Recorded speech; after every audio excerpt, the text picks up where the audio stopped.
Hello! మీకు ఈ ABC language గురించి తెలుసా? ఏబీసీ లాంగ్వేజ్ అంటే ఏదో కంప్యూటర్ లాంగ్వేజ్ కాదు. Arguing, blaming, controlling or complaining.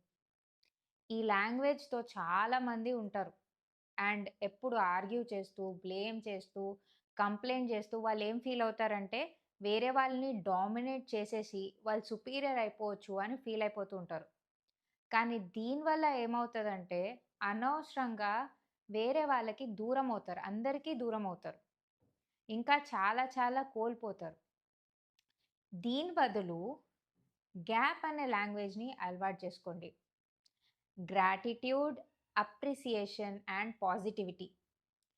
ఈ లాంగ్వేజ్‌తో ఎవరైతే ఉంటారో, ఎవరైతే గ్రాటిట్యూడ్ చూపించుకుంటూ, ఎప్పుడు అప్రిషియేట్ చేస్తూ ప్రతీదీ అండ్ ఎప్పుడు కూడా పాజిటివిటీతో ఉంటారో, వీళ్ళకి ఎక్కడ లేని సక్సెస్ వచ్చేస్తుంది లైఫ్‌లో. అండ్ ఇది కంపల్సరీ ట్రై చేసి చూడండి. Thank you.